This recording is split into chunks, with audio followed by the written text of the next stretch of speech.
Well, hi everyone. My name is Winnifred Louis, and I'm a professor of psychology at the University of Queensland. And I want to acknowledge that I'm coming to you from Brisbane and want to acknowledge the Aboriginal peoples that have been creating discovery and new ways of knowing and learning for tens of thousands of years. And I want to acknowledge their ongoing connection to country. And wherever you are, dear viewers, I want to acknowledge the country that you're on too. So we are doing a series of interviews about statistical methods and ways of knowing, being, and doing with Indigenous psychologists. And here with me today is Emily Darnett. Over to you, Emily. Hi, everyone. I'm Emily. I'm a postdoctoral fellow over here at QUT. So I'm also acknowledging the lands of the Dominion people. I'm a Palawa, so my ancestral lands in the southeast region down in Tasmania. I am actually a provisional psychologist because I am in the last stages of completing my PhD. So very close to ending, but very exciting at the same time. Yeah, that's great. What's your research about? Aboriginal and Torres Strait Islander well-being. Yeah, that's awesome. So perfect for this conversation. I mean, part of what we're doing is just working through a series of questions. So I'll just start with the first one, which is where were you trained and what do you remember? How do you remember your stats methods training? So as most psychologists and psychology students would know, the training is long and across many years. So I'm from the Gold Coast originally. So I was born and raised on Yugambeh country. And so I started my training at Bond University there, my undergrad. I went to Deakin for my fourth year and then went straight into my combined master's doctorate at Swinburne down in Naarm, where I've been living for the last 6 years until recently. And Yeah. of stats, it has gotten better, much, much better. The first three stat subjects in undergrad were painful. But in fourth year, I had just like an epiphany and it started making sense in contexts. Great. And so I feel like that's how I have to learn in the environment and the setting and have a bit more of a relationship with the data that I'm looking into because it fuels the passion a bit more. Yeah, that was my experience too. Like I felt really disconnected from all the hand counts in first and second year. And I always tell my students, like I failed third year, but the first test, but then I passed it in the end. And now I teach that course. And I only learned to love stats when I learned that it actually describes the shape of data. It's really different.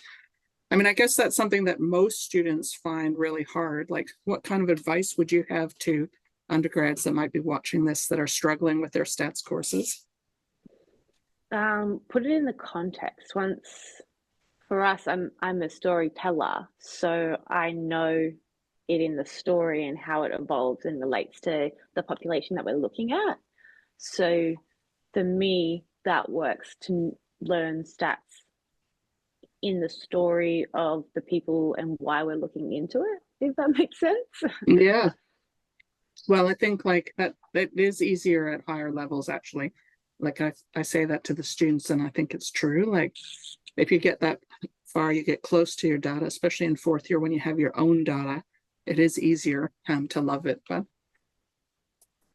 let's see, what kind of research methods do you use now in your research and practice and teaching if you're teaching? Yes, I am guest lecturing at the moment, so not too many statistical analyses going on there. Thank Yeah. goodness. I think I'd be leading a lot of people astray, although I do help people kind of consider Indigenous perspectives and center Indigenous knowledges into their units. So I was just Great. working with the person here at QUT who was lecturing into qualitative methodologies in the research methods. So we worked very hard to incorporate a bit more of our ways of knowing, being, educating into those, embedding it a bit more and not keeping it so separate at the end of each paragraph, at the end of each week. And so that was really fun and good to see that it was well received from what I hear. Yeah. And Great. then in my research, I use a lot of mixed methods depending on the population. Um, when you're going to community with mob, it is more about that yarning, that making sure that we're connecting relationally first to build that trust and Mm, that understanding of how each person fits into community, and then from there, going on a journey together to explore the topic. Whereas, for my PhD, I just released a paper that surveyed psychologists. So, despite some psychologists being Aboriginal, it doesn't necessarily mean that we have to then go yarn with those specific psychologists and then give a survey to everybody else. So that was a much more effective way to explore the data and the findings by using a survey. So I think it's really important to work towards your population. yeah. And I think like some of the guys at UQ, depending on what level this video is shown in, might not even know what qual methods are. Can you describe a bit about qualitative methods and the range of things you can do in qual? Ugh. Um, Or I could. yeah, I think you'd be probably a better place to do that. Well, I would say, and correct me from your perspective, right? Like it includes interviews, which are, commonly analyzed with things like thematic analysis, which is when you read through the interview and pick out key themes. And then there's content analysis, where you kind of go through and look for sometimes like quite quantified things like counting the number of action words or how many times people say I and we. And then there's what they call discourse analysis, which takes what people say and looks for stories and narratives within it. And that approach also extends into analysis of like, traditional media and social media. So what do people say on social media about The Voice and things like that? Or, how are people relating to each other about the Trump assassination attempt that just happened as we recorded a couple of days ago? So those are some qual methods, and they are very appropriate to psychology, even though they're not emphasized very much in undergrad, at least here at UQ. Yeah, I definitely think they've got an important place in psychology because you do get so much more deep and robust understanding of the context behind the the point that they're making rather than just clicking yes, no to an answer. Yeah. Mm. And sometimes psychology is criticized, for trying to like be defensive about being a science. And that's why at UQ, I believe historically they haven't included qual because it feels like it's not sciencey enough. But that's crazy because, org psych, clinical psych, and almost anyone that actually engages with the community uses mixed methods. So that's a gap in our curriculum, I think. Did you experience any gaps in your training as an undergrad in terms of research methods? Absolutely. I didn't know what qualitative research was until I got later on down the track. Yeah, I knew it theoretically, but how to actually do it, I had to yeah, learn during my PhD myself. right. Uh, So you never got any training? no, not to do it, just more of Yeah, like the background of like these are the types and the yeah, overview of why qualitative versus quantitative. yeah. So definitely a gap there. I also think the consideration of the Indigenous students and how we may learn differently or how we may communicate differently, um, in both stats and research methods, Mm, um, should definitely was definitely a gap and mm, still is a gap. yeah, um, because yeah, we have many similarities, but we have differences as well that put us behind the starting line going in. So yeah, we just have to be that much more resilient. yeah. I don't know if you've seen the interview with Professor Pat Dudgeon that kind of was the inspiration for the series, but in that video, Professor Dudgeon, as the first Aboriginal psychologist trained in Australia, was riffing about how much she disliked her undergrad stats and how rigid and quite racist, she found the methodology training, which kind of, there's so many things that are wrong with it that hopefully we can explore in the, interviews with yourself and with others. But one of the things that she said was that, everyone just kind of came into this setting where people were studied in a very decontextualized way. And kind of students are also treated in that decontextualized way, as if everyone has the same experience and is experiencing like an experiment or an explanation of an experiment in the same way. But actually there can be these profound kind of cultural and group and individual differences, where some people have a lot less trust in science and a lot less optimism about how it's being used. And that's, some of what I wanted to explore in this series. But when you're talking about Indigenous students at, let's see, what was it, Bond, you're talking in part about the neglect of that curriculum, are you, or the way that the profs were relating to you in the methods courses? I just want to explore, also for the benefit of my colleagues, the stats profs that are going to watch this, like what the gaps are and how they can be filled. Yeah, so definitely the curriculum, like, you never got a case study about an Indigenous person. Right, in the whole undergrad, right? In anything really, yeah. Yeah. Let alone stats or research methods. Yeah. When we were given free rein, we were allowed to take our own essays there, so that was good. But yeah. Ultimately, then you're presenting your knowledge base to a tutor that doesn't actually get it either. So yeah, right. Mm-hmm. Back in those days, in 2014, when I was doing my undergrad, it didn't have the focus and the conversation that it has now. Yeah. So I guess now I'm marked very generously on my Indigenous assignments. Or when I was finishing my master's off, I was marked very generously because I think people were a bit scared to go anywhere near it with me. But back then I was marked very much to a Western rubric standard. Yeah. And then despite being able to validate my evidence through, academic journals, if I wanted to bring in anything that wasn't academic, it wasn't allowed. Yeah. So that's, and as we know, there's, a lot of barriers for Indigenous people accessing higher education. We don't do it at the same rate. Therefore, we aren't publishing academic journals at the same rate. Yeah. Which only maintains that cycle of, bias in talking and writing about Indigenous.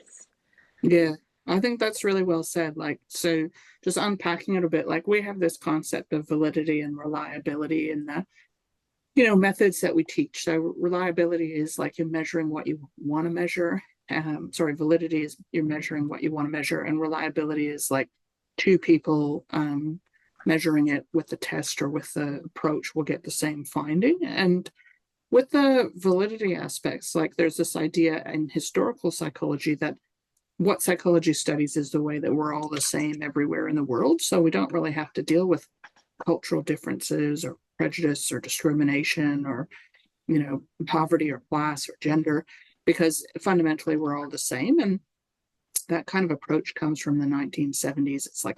It's actually a very historical and culturally grounded perspective that was not shared before or after.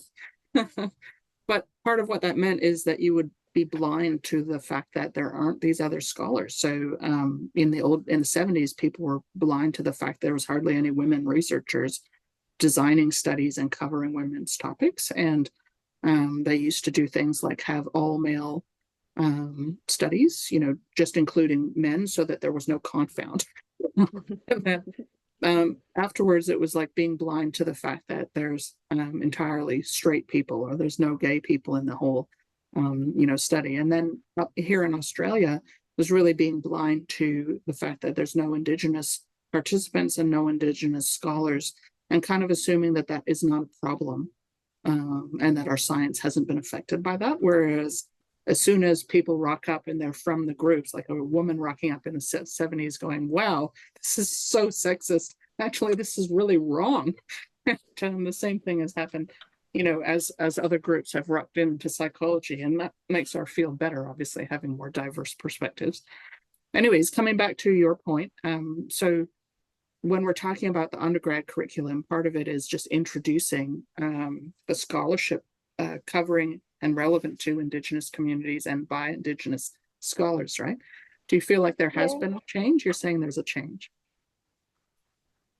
I think in my circle, there's a massive change because I interact with these people, these deadly people daily. I'm very lucky. So my LinkedIn feed it's a blackout. LinkedIn is social media for professionals where you can follow Emily and myself and other people and hear about cool research that Emily's doing. Whereas in the undergrad, they weren't like, ABS data was the be all and end all. They didn't even tell you to go to the limitations where it says, we can't collect data rurally and remotely. So guess what, the majority of people living out rurally and remotely. So that's massively flawed. And I think that needs to be highlighted a bit more and critically evaluated a bit more. We really don't know any of the rates that Aboriginal and Torres Strait Islander people experience things in a population because no one's got out there. The funding's going to these big organisations that don't even bother, as opposed to the Aboriginal community controlled organisations who have the connections and they're in the community there and can do a collective effort of that data collection. But so when we're talking about issue for us, things like Aboriginal and Torres Strait Islander rates of suicide or rates of depression, rates of alcoholism, those studies are coming from samples that are really focused on the urban populations and less connected to the people that are still living on country. That's part of what you're saying. So obviously geographical location plays a big part in elements of psychology with like accesses to healthcare services, worldviews around healthcare services, the continuing impacts of colonization on our perceptions of health services, and then the racism within the health services. So it's like many, many, many different layers that are being missed because they're not collecting data accurately, because they're not taking the time and making the right investments. People try and study, in remote communities, there's this term called seagull research, which I'm sure you know, which is when kind of people come in from the capital cities and crap on everyone and then fly out again. So, it just means like, just because you're there doesn't mean you're there with respect and for the long term and with relationships. So this is a question of validity. How can we have valid research when we have not maintained a connection to the communities? So I think our ideas of validity and rigor in general are really skewed in a Western way. Like, as an Aboriginal person, I inherently apply Indigenous standpoint theory and worldviews, and because I embody them in my culture is embodied. So I can't remove that lens. So I'm biasing the research that I'm involved in. And if I was to be involved in a non-Indigenous research project, I would probably inherently really focus on the context rather than whatever, if it wasn't a focus, if that's because that's what I find to be so important in understanding, because so often we forget the context. Yeah. And as a social psychologist, that's just like really powerful. So in addition to teaching stats, I study social psych, and it's not just even non-Indigenous and Indigenous, as you know, like there's tremendous diversity in the lived experiences of Indigenous folks, whether they're coming from Tasmania or the Gold Coast or up in the far north Queensland or the Northern Territory. And then there's tremendous diversity within the non-Indigenous, including what decade that we're in, because we're having this conversation because it is 2024 and we could never have had this conversation 20 years ago. So I think that kind of questioning of the lens of science has been occurring throughout the research community, and understanding how we move forward as scientists to do great psychological research and discovery. I think a lot of us would say we're not trying to pursue an imaginary objectivity without any groups. We're just trying to be able to have conversations and recognize where we're coming from, which means not being blind to it, right? Mhm. That's part of how I see it. What do you reckon? Yeah, absolutely. I think acknowledging our shortcomings is really important. I like that LinkedIn, what we were talking about before, perfect, because I only have like Indigenous people coming up. It's all their research. It's, because that's my interest, that's my passion, that's, where I operate. So well, maybe LinkedIn did a bit of the algorithm, but I also contributed to that algorithm that I see. Yeah. Um, When you keep so parting all these like deadly researchers, then they come up in your feed, right? Yeah. exactly, keep stalking them, they'll eventually pop up. Yeah. um, so when so when I'm asked on things outside of my lane, I get quite nervous um, to comment and work within. So I will always take it back to a place where I feel comfortable, which would be, exploring the context Mm, and the the interconnecting versions that all have an impact on the research topic, rather yeah. than talking about the brain. It's not my Yeah. it's not my strong point. Yeah. Not part of the neuroscience. I mean, I guess we're already on this question in a way, because what we're talking about is how do you see Indigenous ways of knowing, being, and doing in relation to conventional methods in psychology. And I think part of what you're saying is seeing everything as embedded in the context is part of that. Absolutely. Um, Considering all of the variables and seeing the person as a whole, rather than, they're coming to lay on this and do an MRI to Mm, see if smoking affects their brain. Like, there's so many other things that that person have experienced in their life that can affect and impact their brain development. yeah. Um, so making sure that we look at all of those aspects and account for all of those aspects, and or try to, because obviously we will be writing for days and days if we try and account for everything. But there are a fair few um, good demographic things that we can do these days that have been quite comprehensive to understand the person more wholly. Yeah, and it's not, for those that love fMRI like research, it's not saying that there's no place for that. It's just saying, questioning the privileging of that way of like focusing in using a specific tool like a scalpel, as if the scalpel's the only thing, as if we never look at the whole body. And that's the critique that you're making, that people are making, that this comes in part from the cultural background, that it's a mistake that we're prone to because of the cultural background, psychological research growing up in the sort of American and Western culture, focusing on the individual as disconnected. Whereas with the Indigenous scholars, that mistake is just culturally so glaring, like that you wouldn't do that. You have to start from the context, because the context matters. Well, if you look at our social emotional well-being wheel, Mm, um, the self is in the middle, but the seven domains are described as interconnected, and they are circulated by the political, social, and historical um, experiences or environments. So whilst we're at the center, there's so many more things going on out here that are kind of going inward to impact our experiences and our development and aspects like that. So yeah, it and I'll is. see if I can pop up in the recording like an image of that wheel, which is, I also refer people to the free open access textbook, which describes that socio and emotional well-being model in the textbook Working Together by Professor Pat Dudgeon's team.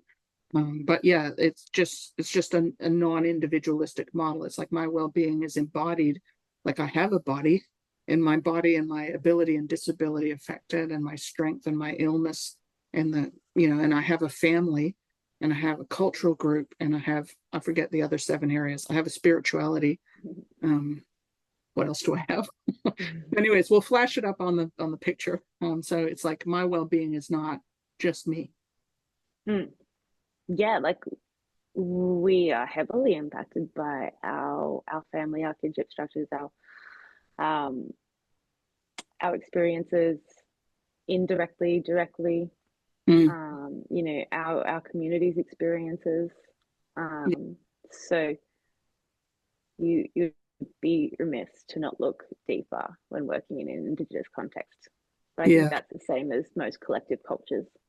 And indeed, individual cultures, like, you know, like, although there's, like, again, it's this question of zooming in versus zooming out. We lose a lot in Western cultures and American culture if we only look at individuals and don't take into account the Australian, like, country that we're in, the decade that we're in, the state that we're in. You know, I remember when I first came to Queensland and I was presenting social psychological data from Queensland as Australian data. And I would go down to these conferences in Victoria or in Sydney and present my Australian data. And people would come up to me afterwards and they'd say, stop talking about it as Australian data. That is Queensland data. So the lens, the cultural and geographic lens, it benefits us as well. And again, it's not about saying you never want to go to an individual analysis. It's just saying it's not the only sciencey thing. And sometimes you lose sciencey credibility when you don't take the context into account. At least that's how I come at it and where I am now as a Australian Canadian 50-year-old woman in 2024. Yeah, absolutely. I think you're losing some important stories by not taking that context into account. Hey, speaking of stories, our next question, what do you think about storytelling and yarning circles as practices for research and discovery? I'm not sure if all students will know what a yarning circle is. Could you please comment on that definition and then say, do you see them as part of the scientific methods for discovery? So a yarning circle is a way that we as Indigenous communities can come together and we connect and we address the issue at hand, or we have conversations around together. There's no, we share the power, we share the speaking. We don't always share perspectives, but we talk through them. It's a really beautiful thing to be part of and watch. Absolutely.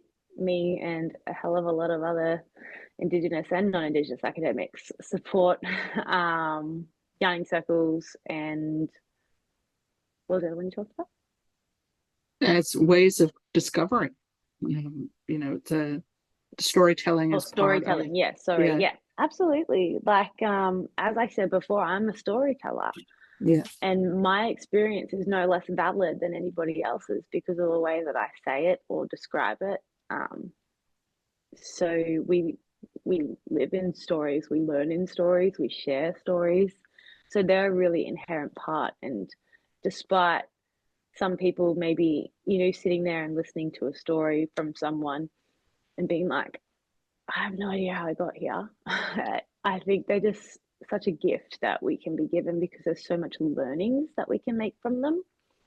And, you know, the dreaming's based on a lot of stories about animals and creation and things like that. So despite them being in stories, doesn't mean that the learnings that we can't take from them are really valid and rigorous. I think we definitely can. And you're also talking to someone who used both these methodologies in her PhD and is currently writing that up. Yeah, great. Well, I mean, I guess I want to explore that with yourself and the other guys because there's such a strong association, stigma, if you like, between the idea of anecdotal data as kind of the opposite of science. But what I think that needs to be brought to this conversation is how people are using the stories in the different cultural practices. So in the anecdotal data that scientists rightly criticize, part of it is coming up with a story based on some cherry-picked aspect and then telling it as if it's the story of the whole world. And that's not what we're talking about. That's actually the opposite of what we're talking about. With this practice, everyone gets to tell a story and everyone is heard. So it's not about cherry picking and selecting. And it's also about everyone understanding what story is for. It's not for telling the story of the whole world. It's telling a story of you as an individual, or of this part of the dreaming, or of this part. And so it's learning about variability through examples, or as some people would say in cog psych, you'd say exemplars, right? So instead of learning, I don't know if you relate to this, but I was trained this way. So instead of learning the prototype, like this is the prototype, like a bird is a bird, then we learn by exemplars, like there's a penguin, there's a hen, there's a hawk. So the Western tradition is like, we've got to talk about averages, and we've got to talk about, representing the entire population. And in order to do that effectively, we need numbers. That was the decision of the 1970s. Whereas the storytelling tradition is about, no, those numbers hide as much as a cherry-picked anecdote. The average is not you and it's not me. So let's each tell our stories. At least that's kind of how I relate to it now. I don't know how you would comment on that. So part of how storytelling is for discovery is understanding that you're telling your story, or you're telling a story of a particular moment, and you're learning it not as a generalization that applies to everyone, but learning it as the reality of who you are and what you're speaking from. Yeah, absolutely. So your story is completely individual, and you own that. That's yours to do with what you want. When you collect and engage in, I used yarning, not so much circles, but yarning is methodology, so they're individual yarns. When you do that several times over and collect that, and then you analyze it using a very validated qualitative method, I don't understand how people can say that, like, your synthesis turns out that there's a lot of commonalities between these people's experiences, from what you depicted in their story. There's rigor in that, and I think everything has a place. I think anyone that says things don't have a place are just a bit close-minded, quite frankly, because there's so many things that we don't know. So it's just so naive to think that things don't belong. Once, many people would say qualitative methods can tell you what you don't know. Like quantitative methods can tell you where people sit on a scale from 1 to 7, but qualitative methods can tell you people feel like they're 11, or they feel like they're not even on that scale. They're on a different scale. So although people are frightened of being unsciency, I feel like part of this conversation is about understanding that to represent diversity and experiences that people have, and to represent like aspects of cultural knowledge that are outside scholarship, because it's a different cultural tradition, it would be just as unscientific to ignore that huge body of knowledge as to say, no, if it's not a numerical scale with a validated measure, I'm going to ignore it. Yeah, it would be less rigorous of us to just do quant research. Exactly. It would be so much more exclusion in that context. Yeah. And I think really, quant is the unsciencey one here. Yeah. Well, I'm a quant researcher. I use mixed methods as well, right? And I've done fMRI studies, right? So I guess part of where I'm coming from is what's unsciency is dogmatism and refusing to hear someone's knowledge instead of being open to it. That's unscientific. When you close your mind, that's the opposite. And I think when people are concerned about anecdotes, what they're concerned about is power tripping and selective reporting. And good qualitative methods don't allow that either, right? That would be unrigorous. That would not be appropriate. When you're power tripping as a researcher, you're doing bad science. I think we can agree on this. Well, it's the same in quant studies, right? Where you can change the way that you group the data to get a significant result, or make it even a little bit more closer to significant than if it was before. So, I mean, it's the same. How can we ensure that people aren't grouping certain participants in a certain way to make them have this significant result and therefore a publishable finding? Yeah, I really agree. It's distorting the data. It's not listening to the data. It's, using your power, abusing your power to manipulate the data. Those are the dangers that scientific method is trying to guard against. But in its original formulation in the 70s, it was unscientific in like not letting in all this other knowledge. So it's good that we're evolving as a field. Yeah. Mm-hmm. Okay, where are we up to? I've got lighthearted ones. Oh no, are there distinct research methods in Indigenous psychology? I feel like we're circling back to this question a few different ways, but having relationship to the participants and respecting them as holistic people and seeing the context. Those are some of the themes that we've talked about. How do you respond to that question, Emily? Yeah, I think there's more culturally appropriate ways to undertake research with Aboriginal and Torres Strait Islander people. I don't know much around Indigenous populations worldwide. I know we have similarities and differences, but I'll stick to the context I know. But that's not to say that that methodology doesn't stick with someone else as well. I'm all about providing self-determination for how people want to be seen and heard and participate in certain things. So, for example, with my recent study, I did Young's methodology that gave people the choice to do individually in a small group, 2 to 4 people, or in a large group, 5 to 7, like a circle. Mm. I gave them the choice of it to be in person or online. I gave them over the phone. Like I tried to provide as many choices as possible to ensure that they could pick what worked for them the best and feel as comfortable as possible when we're yarning, because that's always going to give me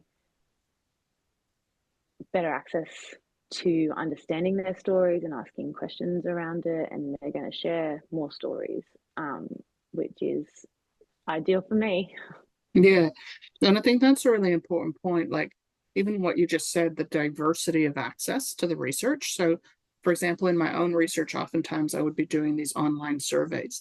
And so, I'm interested in connecting with various populations, but the reality is only people that do online surveys are going to be represented in that research. So what you're talking about is when you're working with communities, giving people options. Absolutely.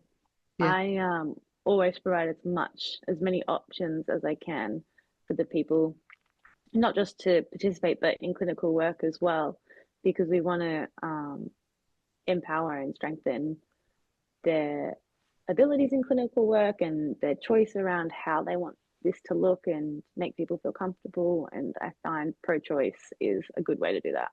Yeah, exactly.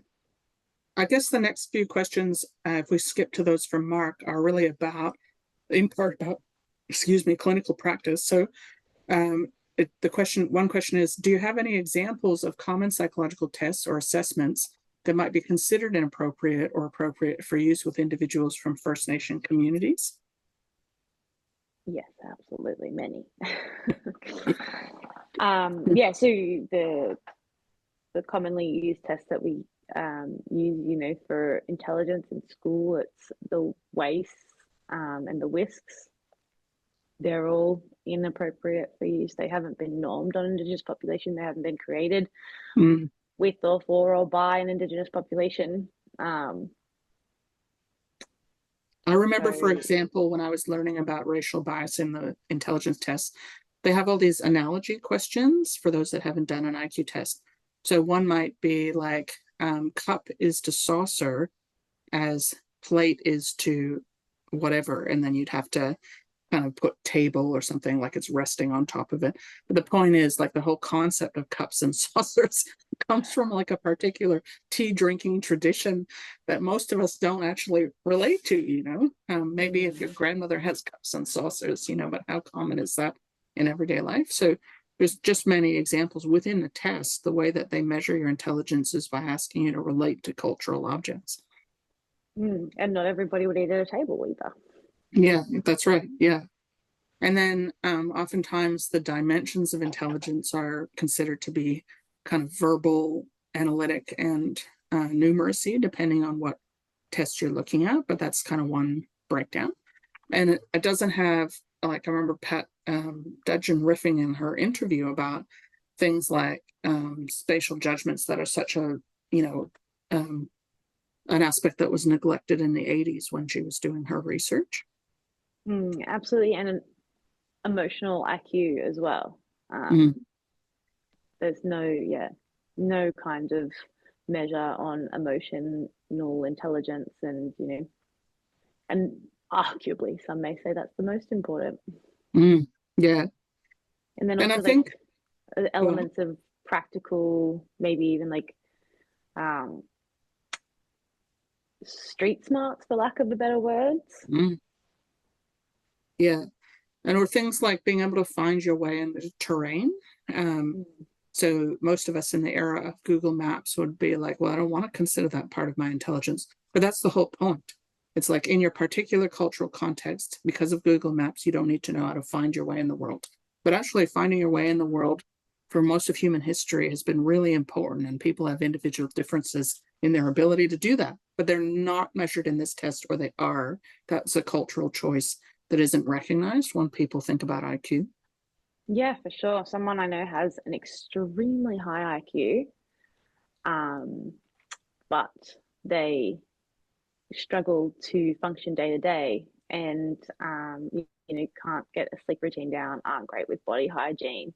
It's the functional aspects of their day that are bringing them and their well-being down a little bit. Some of the tests that I've also seen that can be really inappropriate are around parenting and children. So as you know, hopefully readers, listeners as well, but here in Australia, there's just been this kind of decades-long practice of the state parachuting in and kind of stealing Aboriginal children for a variety of racist reasons. But I want to set that to the side and just say, like, the state is also interested in policing parenting and understanding when kids need help. But part of what happened historically is not understanding the nuclear family of the West versus the extended family of many Aboriginal and Torres Strait Islander communities. So for a question could be like, do you know where your kids are? And people be like, no. Well, that would be very problematic from a Western perspective.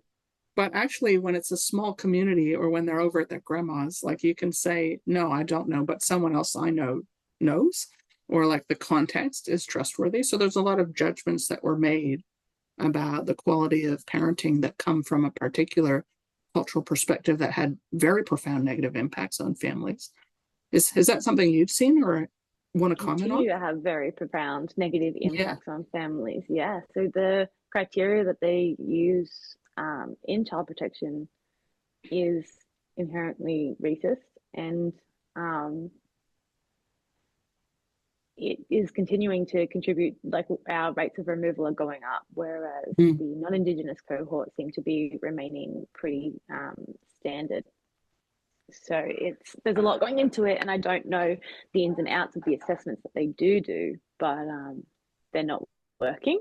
They are obviously increasing our rates of removal, and kids need to be with their parents. Like, they need to be with their community. Our bubs need to be raised in culture.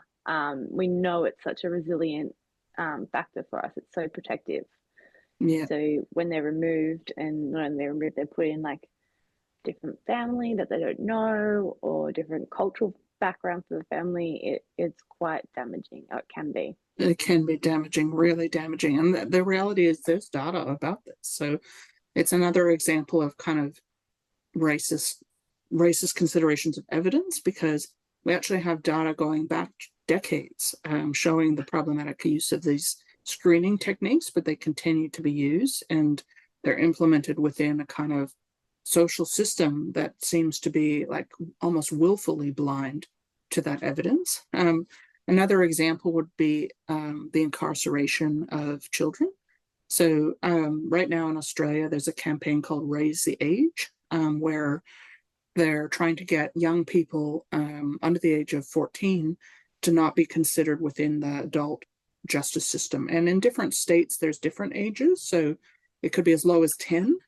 But in other places, in Scandinavia, it can be 16, for example. So actually, there is a science that tells us that children have very different decision making and very different trajectories for intervention, and that when they're put into the criminal justice system at the age of 12 or 13, that's very bad for them. And so there's a kind of willful blindness to that.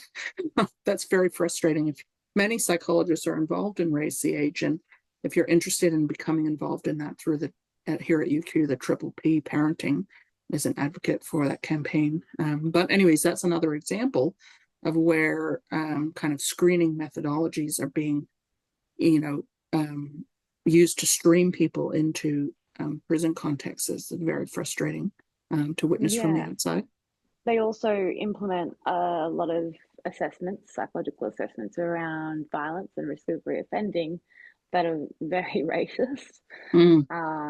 So we get locked up for longer, we don't get bail as often, and then we just become part of the generationally incarcerated, and it becomes the norm to expect to end up in prison, which can be really easy to accept when we expect it to be there anyway. Yeah. And many here at UQ would be familiar with the Duncan study, which showed that when a Black person was pushing a white person in an experiment, they were judged as more violent than when a white person was pushing a Black person. And in the hospitals and in the context of incarceration, for the exact same offense, sometimes there's more restraint, more coercion, drugging and so on that's applied to Aboriginal people that are engaging in the same behavior. And that's another example of, very problematic clinical practice or clinical decisions that are being made. And, that's not to criticize any individual practitioner, but just to say, when you see this pattern, this is a terrible pattern. Yeah, I did a mixed method study where I did collected small sentences from people if they had something to say about the answer they had just given. In the unconscious and sometimes overtly conscious racism that just came through in those studies was unreal. People saying that, why bother? Why bother getting professional development around 3% of the population? Yeah, exactly. Yes, very troubling. And I've certainly heard a lot of racism from psychology colleagues. That is something that changes over time. But we shouldn't expect ourselves, if we're evidence-based psychologists, we shouldn't expect ourselves to be free from racism and sexism. That's just not something that the evidence supports, that just because you're a psychologist, you're not racist or subject to stereotypes that you might have learned. So it is important, though, to take responsibility as a practitioner and scholar to kind of discover that within yourself. Yeah, recognize what our own biases are and what we're bringing to the table when we are working with clients, because that can really heavily impact the way that we conduct ourselves. Yeah, and it's relevant to other cultural groups as well. I think failing to recognize Indigenous psychologists as kind of central to Australia, because Indigenous people are the first Australians, is something that comes from racism and colonialism. But I also think if you are learning to question yourself and where you come from and the stereotypes, that's going to benefit you in interacting with all clients. So even just framing it as this training is only about the 3%, instead of understanding it's about the 97% and the 3%, that's something you can unpack. Yeah, definitely recognizing that a lot of the skills and that we implement during clinics is processes and relatability and communication, right? Yeah. I don't have many clients that I don't communicate with, but it's definitely more than 30%. Yeah. So I think we've kind of verged onto some of Mark's other questions, like, can you think of examples where the traditional tests and psychological tests in First Nation communities were problematic, or examples where it was helpful? Maybe we haven't spent as much time talking about helpful psychological testing. Have you seen any of that come to your mind? Absolutely. So we are developing quite a little database for culturally developed and validated tools, which is amazing. There was a new one just released by Dr. Graham G the other day that's looking at PTSD and resilience, and it's only for Aboriginal people. So I think it's thinking critically about the tests that you're using and why. I actually did a placement in a prison, and I questioned the test that they were doing there, and apparently no one else had for the 5 years that they'd been opened. Yeah. Like, oh, I actually don't know why we're not using a more validated tool. This is just the one we're told to, and that's concerning coming from practitioners, like really concerning.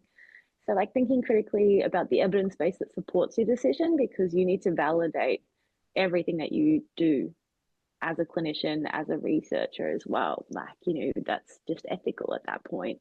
Yeah. So there's a good evidence base out there these days around, or there's better ones than others, around tests that have been validated within Aboriginal populations. So use them always first. And then in if the one old doesn't days, exist, yeah. and one doesn't exist and it's not similar, then consider why we really need it. What's the point? Yeah, and validating it, like syncing to do that work, like in the same way that if the tool isn't appropriate, let's say, and it was like a hacksaw instead of a scalpel, it's not like you're just like, oh, well, this is what we have, so we'll go ahead and use it. You kind of have to put up the red flag and be like, oh, wait, we don't have a good tool. We need to find a good tool before we move forward. Just in my own research in the 1990s in Canada with the Inuit communities, that at the time the community I was working in was like heritage language speaking and second language English and French. When we use the normal intelligence tests that are verbally and culturally biased, the kids, of course, were coming out very poorly. Not surprising since they don't really even have the vocab. But when we use the Raven's progressive matrices, which are a series of kind of spatial puzzles, then they come out above the average for their age in Canada because they were really quite good at that. So it's really thinking about, the choice of the test is part of the research. So it can't just be the default choice or part of your practice. It can't just be the default. You have to think about it critically. I really agree with that. And then also think about why you're delivering it. Is it to track progress, because you can do that on a 1 to 5? Is it to diagnose, because diagnoses can be very weaponized against us in communities and systems? Did your client come in asking for a diagnosis, or is it you applying that diagnosis lens that you're looking for something, being like, solve that puzzle? Yeah, great. There was another question from Mark. If you were developing a psychological or behavioral test specifically for use with individuals from First Nation communities, what might it look like and how might it differ from traditional psychological tests? I think the development method would look very different. It's not about me picking a trait or construct to measure and then trying to develop that and then going out and testing it. It's me listening to community and like, hey, it would be helpful if, we had a specific measure for this phenomenon we keep experiencing, but can't put a word to it, or like, no one's believing me. So that would be when the test would be developed, if there's a purpose and a rationale and it's community developed in together. Also, we've been harping on about how important context is. So it would be developed for that community, and then we would look at nuanced ways to redevelop or change it or adapt it for other communities based on their cultural traditions and values and things like that, so that we can ensure that it's validated for each cultural mob, as opposed to just Aboriginal people everywhere, because there is just That's right. diversity. So much diversity, and even within communities between different generations. Like, for example, sometimes the grandparent generation is much more fluent in the heritage language, or men and women are having different intersectional experiences within the community, with the school system or with the police or whatever. So recognizing diversity is and tailoring to that diversity is part of what I see as well as important in practice. And I think, like, for me as well, where really resonated to what you said about developing the tool in partnership. A lot of the tradition of like Western kind of psychometric testing has been kind of for-profit and universalist. So you develop a tool like the intelligence test, and it's licensed, so it costs a lot, and that means that that's less accessible to some people. And the reality is it costs money to do science, so someone's going to need to pay to develop new tools, whether it's a taxpayer or whatever. But a model that is more sustainable for communities is when the tool is open to the public and open to practitioners rather than licensed. But I guess those are conversations that are different in different fields, right? I believe in clinical, almost all tests are still licensed as well. Yeah. In social psych, most tests are free. So the taxpayer pays for the development of the test through research grants, and then they're made available. Another aspect that we haven't been talking about for psychometric testing is the training of the practitioner. So in the kind of traditional methodology, it's like accredited psychologists, and the APS, the Australian Psychological Society, is accredited by the Australian state through the Psychology Board of Australia and other accreditation bodies. And so it's like everything's under the control of like traditional Australian education systems, and it doesn't come from community authorization and community practice and experiences. And that also is something that has a bearing on how the tools are used. Absolutely. Thinking critically about the people or the organizations that are maintaining the system. It's important. Like, do they have a black fella on their board? Yeah. I'm not really sure. So yeah. And conscious of the time, are you okay to keep going? I've got time if you are. We've still got Alice's questions, or would you like to draw a line? It's 10:10. A little bit longer if that's okay. I do have something soon. Okay, so Alice's questions, I'll just skip to the ones at the end. Are there types of graphs or data visualizations that you particularly like or dislike, and why? We have talked about the circle and the arcs of holistic interconnection. Do you want to talk about that visualization? I'm going to try and get our RA to put it on the screen. I guess, yeah, well, the circle's continuous, right? And I think that represents the continuous collaboration and oversight by your advisory groups when doing research, and the interconnectedness of everything, because it is nothing is in isolation. So yeah, we do love the circle. We really do. And of course, Western science famously loves lines and straight lines, which, you know, it's not like they never exist, but they're not the only thing, right? And oftentimes a straight line is not actually what the data shows us when we look at it. And who's to say where a start and end point is? Like, you know, that's just the data you collected. But I think by doing circles and showing that continued kind of relationship, it's a bit more accurate. It is, yeah. I mean, in Western science, you know, with the move to system science, there's all sorts of an emphasis on feedback loops and kind of what they call spaghetti diagrams. You know, everything's connected to everything else, and in a way, that's the visualization that that you're talking about. Everything is connected to everything else. Absolutely. Everything you could ever think of. Yeah. Do you want to say anything else about graphs and visualizations? Is there like anything that comes to your mind? I really like visualization in research and practice. I try and make things as visual as possible. But I sometimes get knocked back by publication standards. Yeah. Be like, remove that table, remove that graph. Like, it's not telling me more, but it's like, Yeah. like you should just say that in text. I was like, I don't want to say it in text. I want to put this picture in there. Yeah.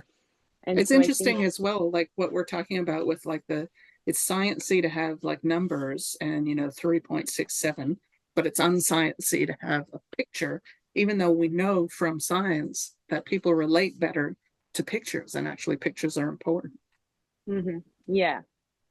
And yeah, so that whole process is often a fun one when Indigenous people submit papers for publication, because you do get a lot of feedback, and sometimes it's just like Western and white. Yeah. Other times it's really helpful. Yeah, peer review is the bomb, but it is a way of getting like this machine gun of like random ignorant prejudice sometimes. Like Yeah. there's many aspects of that we could talk about. Like sometimes just because the data's from Australia, people are like, oh, it's like niche.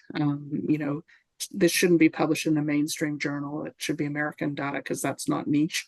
But that is even more the case, I think, when you're dealing with questions of Indigenous well-being. Have you encountered that kind of feedback about what's niche and what's publishable? Not so much. The journals that I go for are more Australian at this point in my career, but also Yeah. along with my values and the dissemination of the target audience. So at this point, I've not got too much feedback from international aspects like that, and I am not keen to try after that comment. Yeah, well, that's right. I mean, that's publishing in Australian journals. That's like it's good because that work is relevant here, and it's to some extent treated with more respect here. But that's just an example of that kind of racism that we're talking about, where it's like if you study 100 college kids from Chicago, that goes in the mainstream journal, the top international journal, and it's seen to be relevant around the world. But if you study 100 people in community on country in the Northern Territory, that goes into the local journal, and that's only relevant to the local people. And that judgment is actually not very sciencey. It's quite political and racist. So yeah. Okay, cool. I think I had one more question from Alice. Let me see. Do you have any advice for non-Indigenous researchers presenting Indigenous data?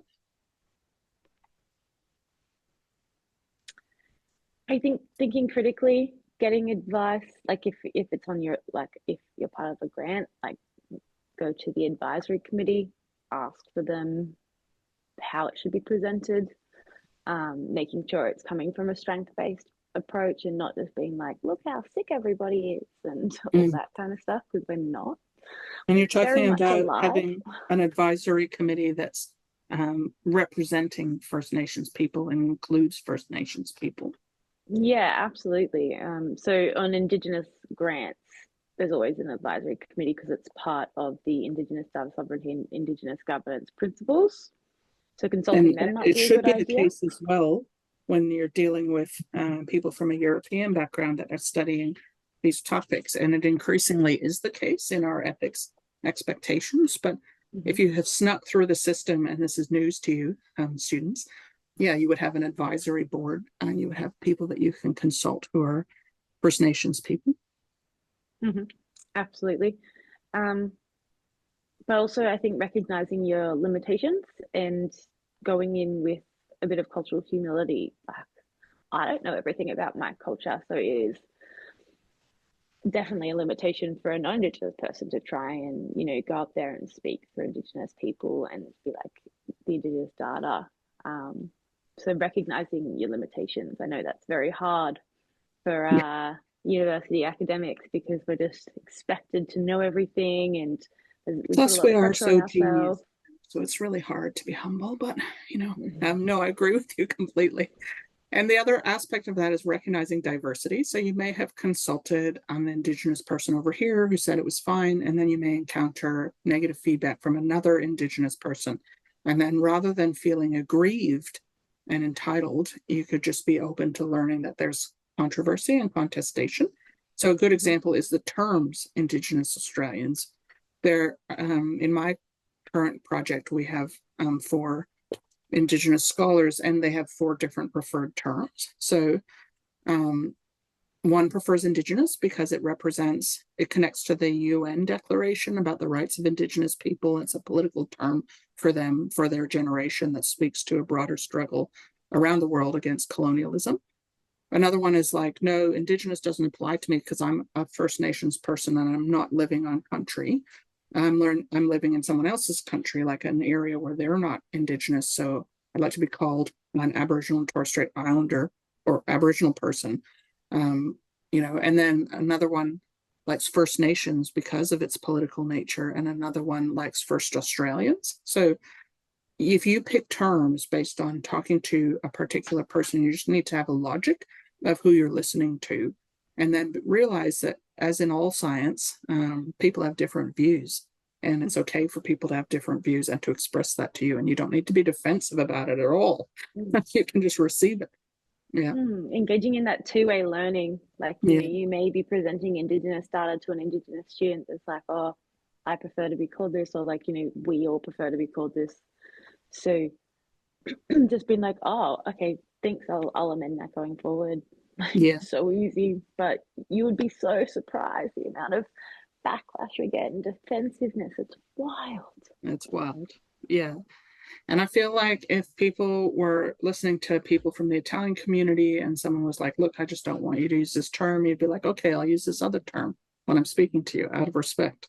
So it's just very simple, respect process and listening process. Absolutely. Thank you for your time. Is there anything else you want to say as you kind of think back over the last 60 minutes or so about this topic? I know we could talk for another month, but yeah, that's why it has to be question directed. But there are a lot of good resources out there now around terms. If you look at your university's Indigenous centre, they usually have their terminology piece constructed, so that's a really good resource. Yeah. And there's also a lot of good resources on, like, Indigenous data governance and Indigenous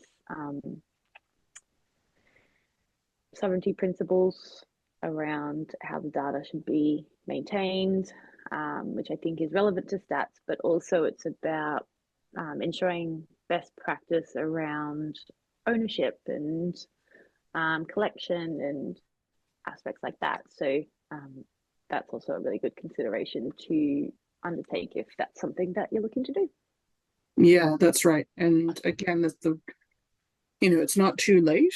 So if you're doing research and you suddenly realize, crap, I haven't done that, just reach out to your, do some Googling, and this will be helpful going forward.